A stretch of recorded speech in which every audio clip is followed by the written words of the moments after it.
Stefan లాంటి వారు ఉన్నారులే అనుకుంటే స్టెఫన్ చంపేసి సమాధి చేసి వచ్చేంత లోపే సంఘానికి చీడపురుగు తయారైంది. ఎవరు? సౌలు.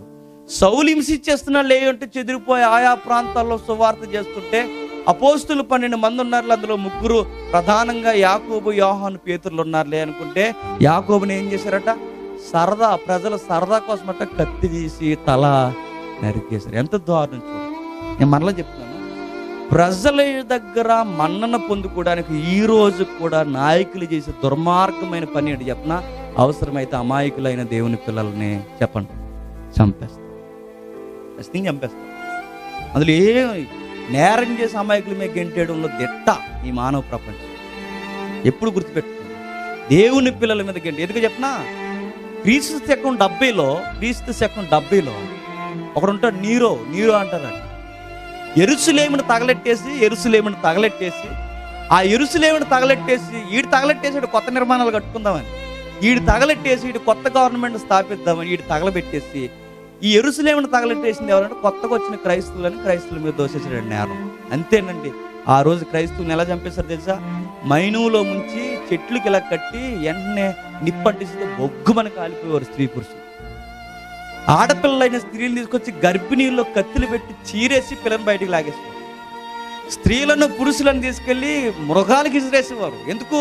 చేసిన నేరం ఒకటిది, నెట్టవేయబడి ఆ నేరాన్ని మోసి ప్రాణాలు ఇచ్చింది ఎవరు? అమాయకులైన క్రైస్తవులు. ఈరోజు అదే జరుగుతుంది. మరలా ఎప్పుడు గుర్తుపెట్టుకోండి, క్రైస్తవులకు అదే జరుగుతుంది. ఎందుకంటే ప్రభు ఏమన్నాడు చెప్పినా? ఈ లోకం నన్నే ద్వేషించిన మిమ్మల్ని దేశించిన పెద్ద ఎంతేమి కాదన్నాడు. అది ఇప్పుడు గుర్తుపెట్టుకోండి.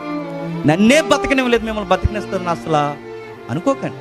మీకు అదే జరుగుతుంది. ఆ రోజు పరిస్థితులు చూడండి. స్టెఫన్ని చంపేశారు, యాకోబుని చంపేశారు. ఇక నెక్స్ట్ చంపేయడానికి సంఘానికి పెద్ద దిక్కుగా ఉన్నాడు. ఎవరు? పెద్ద ఆయన పేతురు.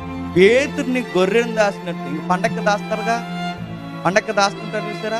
మన పెళ్ళిళ్ళు కూడా ఏం జరుగుతుంటే మనం దాస్తుంటాం కొన్ని జమ చేయడానికి. ఏం చేయడానికి? బడాకానం వడ్డించడానికి. వాళ్ళు ఏం చేశారంటే దాచాడట.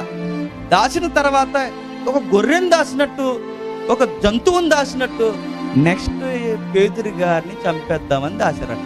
నేను అడుగుతున్నాను, ఎందుకు పేతురిని చంపేస్తారు ఏరోదు గారు అని అడిగితే ఏరోదు అంటాడట, ప్రజలకు ఇష్టం కదా చంపేద్దాంలే అంట. అంత అన్యాయం. ప్రజలకు ఇష్టమని క్రైస్తవులు ఏం చేస్తారట? చంపేస్తారు. నాయకులను చంపేస్తారట. ఎవరైతే రోల్ ప్లే చేస్తున్నారో మెయిన్ రోల్, వాళ్ళు ఏం చేస్తారట? అన్యాయముగా చంపేస్తారు.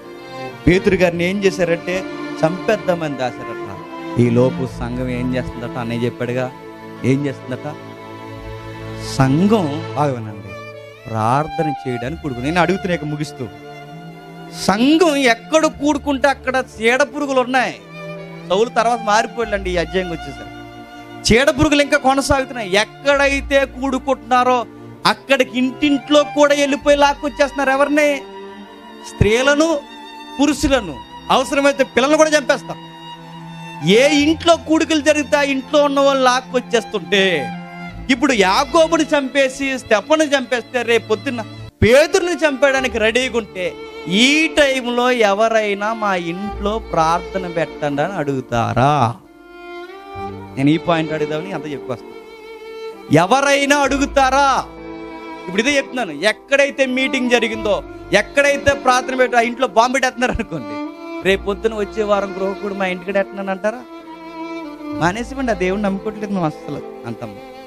వదిలేసామండి. ఏదో తెలియక అలాగే వెళ్ళాం, కానీ ఎంతైనా మనమే అంటాం.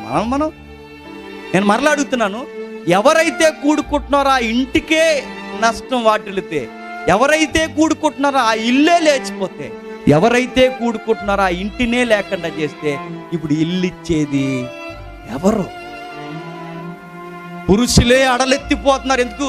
పురుషులు తలలే నరికేస్తున్నారు. స్టెఫన్నే రాళ్ళు ఇచ్చి కొట్టేశారు, యాకోబునే తల నరికేశారు. పేతురు లాంటి చంపేయడానికి దాసించారు, రేపో మాపో చంపేయడానికి. ఇలాంటి టైంలో పురుషులే ముందుకు రాలేని టైంలో ఏ స్త్రీలు ముందుకు వచ్చారని మీరు బైబిల్ని అడిగితే ఒక వేర వనిత తెర మీదకి వచ్చిందట. మా ఇంట్లో పెట్టండి ప్రార్థన, మా ఇంట్లో పెట్టండి, ఏమైపోయినా పర్లా, మా ఇల్లు మేడ గది కలిగి ఉన్నాయి, మా మేడ మీద ప్రార్థన పెట్టండి, మా ఇంటిని ప్రార్థన కోసంగా మార్చేయండి అందట. ఎవరామే? చూడండి, ఆశ్చర్యపోతాం. ఎవరామే? 12వ అధ్యాయం 11వ వచనం. ఇట్లు పేతురు ఆలోచించుకునిచుండగా అతను మార్కను మారు పేరు గల యోహాను తల్లి అయిన మరియ ఇంటికి వచ్చెను. బాగా వినండి. ఎవరింట్లో జరిగితే వాళ్ళ ఇంటికే ముప్పు ఉంటే, ఎవరింట్లో జరిగితే ఆ ఇంటి యజమానులకే ప్రమాదం ఉంటే, ఒక వనిత, వేర వనిత తెర మీదకి వచ్చి మా ఇంట్లో ప్రార్థన పెట్టందట. ఎవరు ఆ మాట అన్నది? మార్కు తల్లి మరియ. ఎవరి మార్కు? 4 సువార్తలు ఉంటాయే, ఆ సువార్తలో మార్కు సువార్త అని ఉంటదే, ఆ సువార్త రాసిన అతగాని యొక్క తల్లి.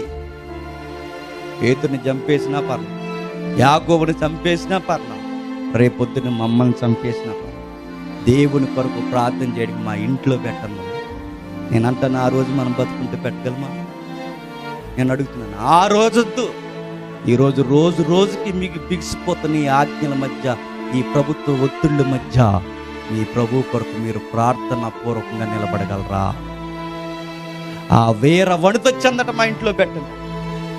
నేను అడుగుతున్నాను, మీ ఇల్లును ప్రార్థన స్థలాలుగా, మందిరాలుగా ఇవ్వమని నేను అడగట్లేదు, కానీ ప్రతిరోజు మీ ఇంట్లో గృహ కూడిక జరిగిస్తున్నారా? అదని చేస్తున్నారా? పోనీ అది కూడా చేయమ్మా.